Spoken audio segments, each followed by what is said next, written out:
ir diezgan daudz to bukletu, tā kā kaut kādā brīdī noteikti cilvēki var paņemt, vai varbūt palaist apkārt kā mūsu kaucīti, lai tie, kas vēlās sev kādu dabūt.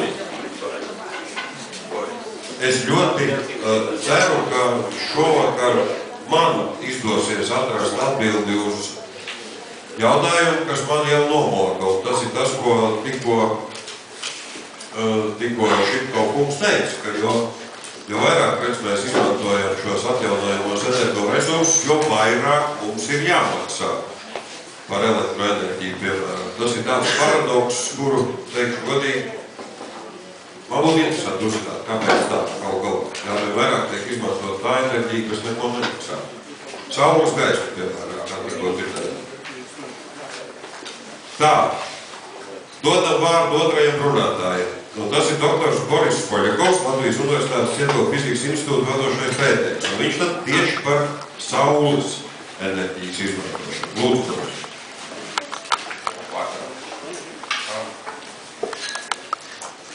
Cienījamie latviesošie, kungi un dāmas. Tad es šodien pamēģināšu jums nedaudz pastāstīt par saules baterijām, kādas saules baterijas ir, un pavisam nedaudz par darbības principiem. Mums nav obligāti saprast, var to būt kaut kas noderīgi. Es ceru, ka jūs zināt, ka saules tīkli, īstenībā saules gaisma sastāv no fotoniem. Fotoni ir arī mazi enerģijas gabaliņi, un saule ir savs spektrs, kurš tad atkarīgs no saules temperatūras. Te var redzēt, kā izskatās saules spektrs. Īstenībā kosmosa saules spektrs ir nepārtraukts, bet atmosfēra kaut ko apēt. Un te arī parādīts, teiksim, te skala uzrādītā nanometros, teiksim, sākot no kādiem 350 līdz vairāk pār 2 mikroniem. Un te ar punktiņu parādīts līnija garums, kurš tad atbilst silīcija aizdegtai zonai. Tas nozīmē, ka enerģiju, fotonas enerģiju mazāk par to silīcijas nevar izmantot. Tā, te, laikam jums grūti būs izlasīt, bet te uzrādīt īstenībā vislabākie sasniegumi visādiem saules baterijām. Tad, teiksim, augšā ir kristalliskais silīcijas, multikristalliskais silīcijas, amorfais silīcijas un arī sarežģītas sistēmas uz silīcija bāzes. Pēc tam jāpiemina obligāti, teiksim, galija arsenīda un indija fosfīda saules elementus. To sauc kā 3-5 elementu saules baterijas. Starp citu, ļoti liels liederības koeficients ir kadmija sulfīda, kadmija telmīda saules baterijām un arī tā saucamiem citas saules baterijām, kuri pat sastāv no vara, indija, galija un selenīda. Tā, tad īstenībā te uzrādīti tie procenti, tad vislabākais rādītājs silīcija baterijām ir kādi 24 ar kapējām procenti. Tad multikristalliskais silīcijas dod kaut ko līdzīgu. Tad vislabākais rādītājs sasniegts tad uz galija arsenīda indija fosfīda ir 39%, bet īstenībā tādā gadījumā saules baterija sastāv no vairākiem slāņiem, tā saucamas tandēma saules šūnas. Tad normālas saules baterijas, kurus mēs varam atrast, teiksim, veikalā. Parasti tie pieder pie pirmās paudzes, tas ir saules baterijas uz kristalliskā silīcija bāzes, kur tāds aktīvs elements ir PN pāri. Ja?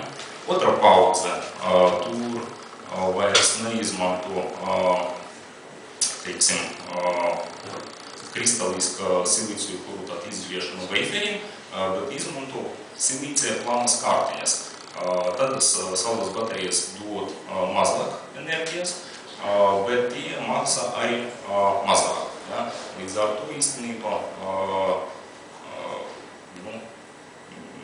varētu būt, ka nākamajos gados tie attīstīsies straujāk un var cerēt, ka cena būs pietiekami zema. Un trešā paudze, īstenībā definīcija ir tāda izsmerēta, tad var teikt, ka trešās paudzes saules baterijas, kas ir saules baterijas, tad kuri neizmanto PN pārēju. Pie tiem iedara īstenībā organiskas saules baterijas un arī citas. Tad, kad gaisma krīt uz saules bateriju, tad pirmais solis ir gaismas absorpcija, un pēc absorpcijas tad veidojas elektronu caurumu pāri, kurus tad sauc par eksitoniem. Un tos eksitonus vajag sadalīt. Ja? Un tad trešais etaps ir sadalīto ladvinesēju, tas ir elektroniem caurumiem, tad transports pie elektrodiem. Tā, te es laikam jums nedaudz pamēģināšu izstāstīt darbības principu. Tad īstenībā, ja mēs paņemsim divus metālus un izolātoru starp tiem, tad katram metālam ir tad raksturīgs enerģijas līmenis, tas sauc par Fermi līmeni. Un ja mēs savienosim, ja, teiksim, alumīniju un ITO, ja, tad izolators, kurš tad bija starp tiem, tad tajā iekšā tad būs elektriskais lauks. Ja. Tā, tad elektroni tādā gadījumā uzvedas, ka, teiksim, bumbiņas, ja, un caurumi uzvedas, ka, teiksim, gaismas burbuļi. Ja. Tas nozīmē, ka elektrons īstenībā krīt uz leju, ja, un tad caurumam tad gribas pacelties. Ja. Te parādīti divi varianti. Viens no tiem ir šotki, ja, teiksim,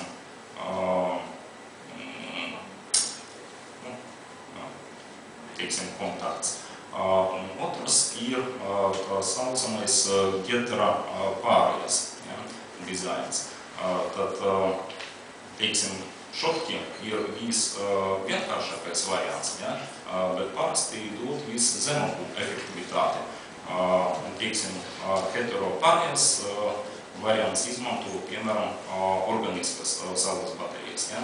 Īstenībā tur ir vienkārši divi dažādi materiāli, ja, kuriem tad ir, teiksim, nobiedri, tad enerģijas zonas. Ja. Tā, te parādīts klasīskais PN saules baterijas variants, ja, teiksim, kristaliskais silīcijas. Tad parasti tad ir, teiksim, pietiekami biezs, slanas, teiksim, silīcija viena veida piemēsījumiem, kuri tad nodrošina caurumu vadamību. Ja? Un virsmu ir plāna kartiņa tad ar citu tad veidu vadamību, elektronu vadamību. Ja? Un virsmu tad mums ir metāliski elektrodi, ja? Kuri tad paņem latiņu nesējus, ja, kuri tad nonāca, teiksim, pie augšējā elektroda vai apakšējā. Ja. Tā. Nu, īstenībā te arī parādīts, tad, teiksim, eksitons. Ja. Tad eksitons, tas ir elektrona un cauruma paris, tad kuriem ir tad enerģijas saite. Un tad īstenībā silīcija un arī citiem pusvadītājiem ir tāda priekšrocība, ka eksitona enerģija ir zema. Un īstenībā nevajag uztraukties par to, kā sadalīt elektronu un caurumu. Bet organiska saules baterija viss ir problemātiskāk, tāpēc, ka eksitona saites enerģija ir lielāka. Te jūs varat redzēt kristāliskas silīcijas saules bateriju un arī multikristāliskas silīcija. Īstenībā tāda saules baterija izveidota uz monokristāliskas silīcija bāzes. Varētu būt, ka jūs redzat tādus stieņus no monokristāliska silīcija, kurus tad vajag sagriezt un izveidot veiferus. Te parādīti, divi varianti, kuri tad izmanto amorfu silīciju, lai izveidot saules bateriju. Tad viens ir šoki, visvienkāršākais variants. Īstenībā mums ir tad viena tipa vadamīna, ja, un metalliskais kontakts. Ja. Viens ir omīskais, otrs tad ir šoki kontakts. Ja. Un otrs variants, kurš tad dod pietiekami normālu efektivitāti, tas ir tā saucamais PIN saules baterijas dizains. Īstenībā P, kas nozīmē caurumu vadamību, N elektronu vadamību. Ja? Tad priekšā veidojas elektriskais lauks, tad silīcijas, kurš novietots starp diviem slaniem, tam nav, teiksim, ne caurumu, ne elektronu vadamību. Ja? To sauc par principu. Ja? Un tagad es pateikšu varbūt dažus vārdus par enerģijas zudumiem, kuri tad ir saules baterijas. Un īstenībā, ko var izdarīt, lai tiktu vaļā no tiem. Ar citiem vārdiem tas nozīmē, ka izveidot saules bateriju, kurai tad ir pietiekami liels liederības koeficients. Tad, teiksim, pirmais punkts, ja, teiksim, ja fotons vienkārši nebija absorbēts.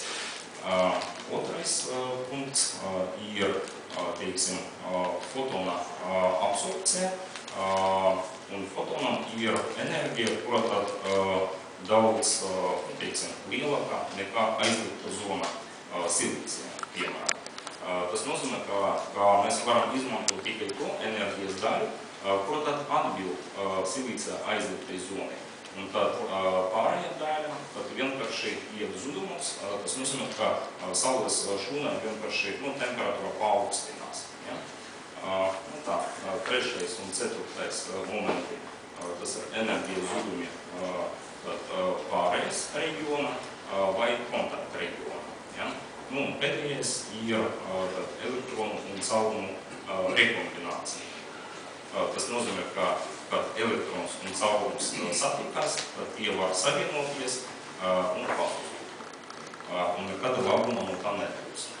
Tad, laikam, neviens no jūs neredzēja tā saucamā melna silīcija. Ja? Tad īstenībā, kad jūs skatījāties uz iepriekšējiem attēliem, tad silīcijas saules baterijās, starp citu, tas nav, tas ir multikristāliskais saules panelis, tad izskatās tāds diezgan spīdīgs, vai ne, zils nedaudz, bet tas nozīmē, ka daļa no gaismas vienkārši atstārojas, ja? Un tas ir slikti.